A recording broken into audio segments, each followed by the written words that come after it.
Hi friends, welcome to Sirpika kitchen. நம்ம இன்னைக்கு பார்க்க போகிறது வந்து மில்லட் பைட் அப்படின்னு ஒரு சின்னதாக வெள்ளைச்சோளம் ரவையை வச்சு ஒரு புது விதமான டிஷ்ஷு பண்ண போகிறேன்.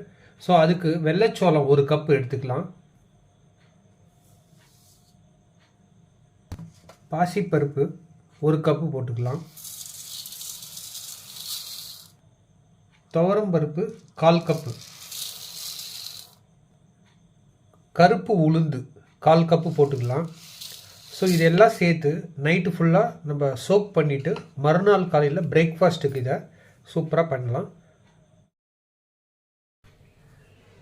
மில்லட் பைட்டு நேற்று நைட்டு ஊற வச்சது இப்போ நாங்கள் மிக்சிக்கு ஜாரில் மாற்றிட்டு இதை வந்து இப்போ வந்து மாவாக பொறன்னு அரைக்கணும். நைஸாக அரைக்கக்கூடாது, கொஞ்சமாக பொறன்னு அரைச்சிங்கன்னா உங்களுக்கு மில்லட் பைட் வந்து ரெடி ஆகிடும்.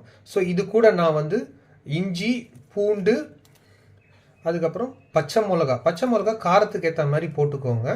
அதுக்கப்புறம் கொத்தமல்லி சேர்த்துக்க போகிறேன். கொத்தமல்லி இலை போட்டு இது எல்லாமே சேர்த்து அரைக்க போகிறேன். அரைச்சிட்டு எப்படி அரைக்கிறதுன்னு நான் உங்களுக்கு காமிக்கிறேன். நீங்கள் நல்லா இந்த பதத்துக்கு அரைச்சிக்கணும். பொறன்னு நல்லா இந்த பதத்துக்கு நீங்கள் அரைச்சிட்டு இப்போ நமக்கு உப்பு, வெஜிடபிள்ஸ்லாம் போட போகிறோம். இப்போ தேவையான அளவுக்கு உப்பு போட்டுக்கோங்க. நீங்கள் இப்போ துருவின கேரட் போடுறேன். அதுக்கப்புறம் பீன்ஸு ஃபைனாக சாப் பண்ணி வச்சுருக்கேன், அதையும் போட்டுக்கிறோம். இப்போ நல்லா நான் மிக்ஸ் பண்ணிக்கிறேன். இப்போ குழி பணியாரம் எண்ணெய் நல்லா சூடாயிடுச்சு. இப்போ நம்ம மாவு ஊற்றிக்கலாம்.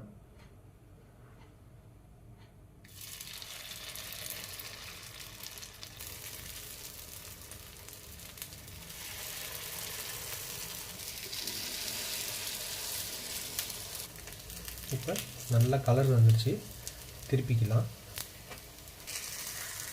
நல்ல கலர் வந்துடுச்சு. இந்த மாதிரி கலர் வரும்போது நீங்கள் நல்லா திருப்பி விட்டுருங்க.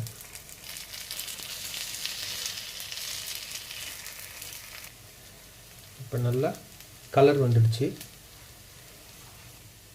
இப்போ நல்லா அழகாக வெந்துடுச்சு பாருங்கள். ஸோ இப்போ நம்ம ரெடி ஆகிடுச்சு. மில்லட் பைட்டு வந்து நல்லா ரெடி ஆகிடுச்சு.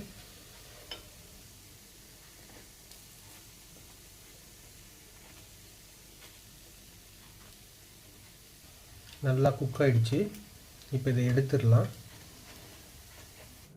சுவையான மில்லட் பைட் ரெடி ஆகிடுச்சு. ஸோ நீங்களும் வீட்டில் ட்ரை பண்ணி பாருங்கள். கமெண்ட் பண்ணுங்கள். சேனலை சப்ஸ்கிரைப் பண்ணுங்கள். தேங்க்யூ.